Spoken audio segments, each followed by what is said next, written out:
Сәлеметсіздер ме, құрметті көрермендер. Қазір біз анықталу облысын табатын түрлі жолдарды қарастырып көрейік. Бірінші, анықталу облысы деген не екенін қысқаша айта кетейін. Анықталу облысы дегеніміз қандай да бір функциядағы x-тің орнына қойылатын сандар.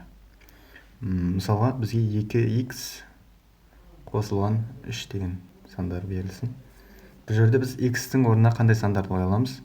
Бұл жерде біз x-тің орнына минус шексіздіктен плюс шексіздікке дейінгі барлық сандарды қойсақ болады.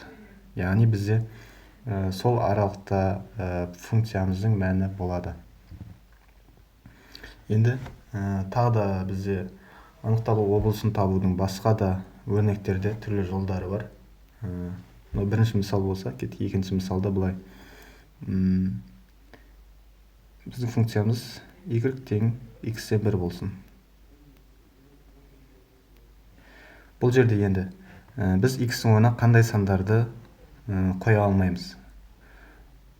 Бірінші мысалда бізде минус шексіздіктен плюс шексіздікке дейін барлық сандарды қойғанның өзінде функциямыздың мәні шығатын еді. Ал екінші мысалда x-тің орнына біз 0-ді қоя алмаймыз. Өйткені ешқандай санды 0-ге бөлуге болмайды. Сонда біздің анықталу облысы аралықта болады.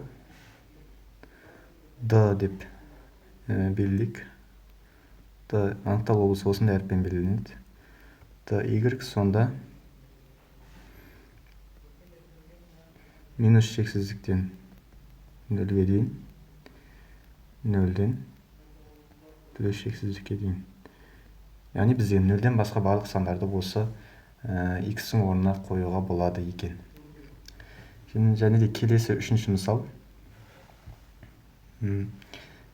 y тең түбір астындағы x. Енді біз бұл жерде x-тің орнына қандай сандарды қоя алмаймыз? Минус сандарды қоя алмаймыз. Яғни біз x-тің орнына минус сандарды қоятын болсақ, функциямыздың мәні шықпай қалады. Сол үшін біздің аралық барлық оң сандарды алуымыз керек, және 0-ді алуымыз керек. Оның ішінде 0 және плюс шексіздікке дейін.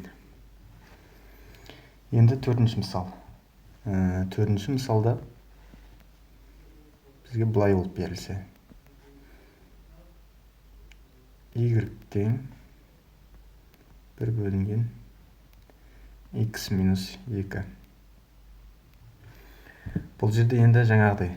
Бірақ бұл жер екінші және үшінші мысалдардың екеуі де бұл жерде кездесіп тұр. Сонда не істейміз?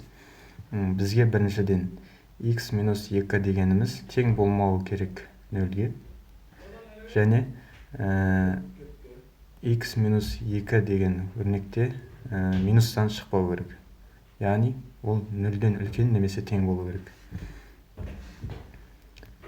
Осы екі теңдікті бірге шешетін болсақ, сонда x дегеніміз үлкен болу керек 2-ден. Қатаң түрде 2-ден үлкен болу керек. Себебі 2-ге тең болатын болса, бұл жерде 0 шығып кетеді. Ал 2-ден кішкентай сандар болса, астынан минус шығып кетеді. Минус түбірден шықпайтындықтан олар анықталу облысына жатпайды. Сонда біздің аралық мынандай болады. D тең 2-ден плюс шексіздікке дейінгі сандар. Енді бізде келесі осы мысалдарды қарастырсақ болады. Мысалы, y тең x квадраттан азайтамыз 4-ті бөлімінде алымында 1-ге тең. Енді бұл жерде x квадрат минус 4 дегеніміз 0-ге тең болмау керек. Және осы теңдеуді шешу керек. Бұл жерде енді көріп тұрғандай x тең емес минус плюс 2-ге. Сонда біздің жауабымыз қандай болады? Сонда біздің жауабымыз плюс 2 мен минус 2-ден басқа барлық мәндерді қабылдайды.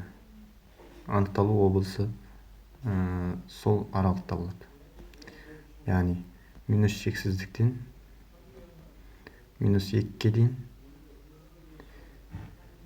және минус 2-ден 2-ге дейін және 2-ден плюс шексіздікке дейін.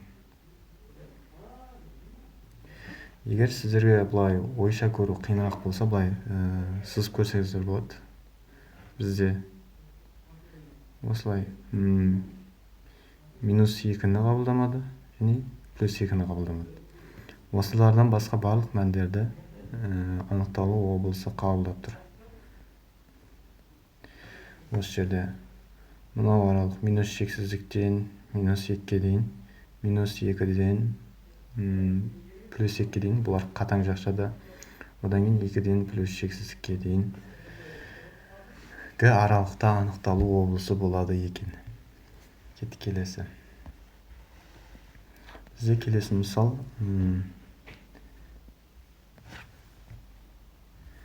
y тең x плюс 1 бөлінген x минус 2 деген мысал болса. Түбір астындағы өрнек бізде минус болмау керек. Сонда x плюс 1 үлкен немесе тең 0-ден. Сонда x үлкен немесе тең минус 1-ден. Келесі бізде x минус 2 деген бөлімдегі өрнек. Бұл 0-ге тең болмау керек. Себебі санды 0-ге бөлуге болмайды. Сол үшін бізде x тең емес 2-ге деген жауап шығады. Осы жауаптарды сызып қарайтын болсақ, бізде бірінші минус 1 шықты. Минус 1-ден үлкен. Және келесі бізде 2 шықты. 2-ден басқасының, онда 2-ден басқасының бәрін қабылдайды. Сонда бұл жерде бізде шығатыны. Бізде минус 1-ден 2-ге дейінгі аралық 2-ні қабылдамайды. Және минус 1-ді қабылдайды, 2-ні қабылдамайды. Және 2-ден плюс шексіздікке дейінгі аралық.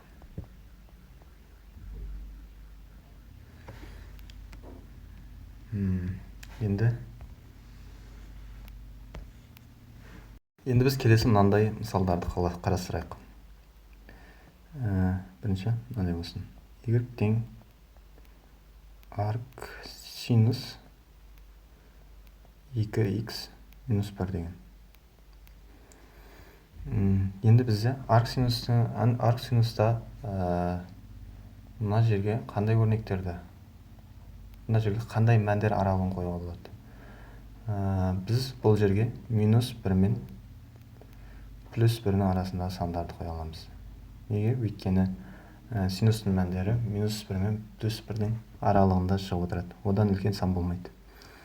Сол үшін біз теңдеуімізді осылай қараймыз. 2x минус 1 дегеніміз үлкен немесе тең минус 1-ден, кіші немесе тең 1-ден деп. Енді осы теңдеулерді шығарамыз. Сонда 2x минус 1-ді мына жаққа жіберсек, плюс 1 ол 2 болады. Сонда x үлкен немесе тең 1-ден. Және минус 1-ге мынау плюс 1 болады. Сонда ол 0 болады. 0-ден үлкен 2x. Оны бұлай қарай айналдырып жазатын болсақ, x үлкен немесе тең 0-ден деген жауап шығады екен.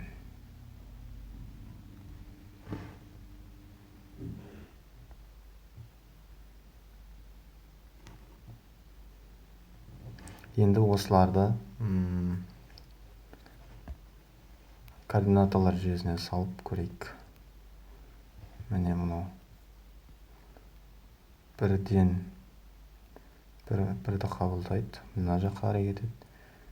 0-ден үлкен 0-ді қабылдайды, былай қарай кетеді. Сонда біздің аралығымыз D анықталу облысы тең 0 мен 1-дің арасында.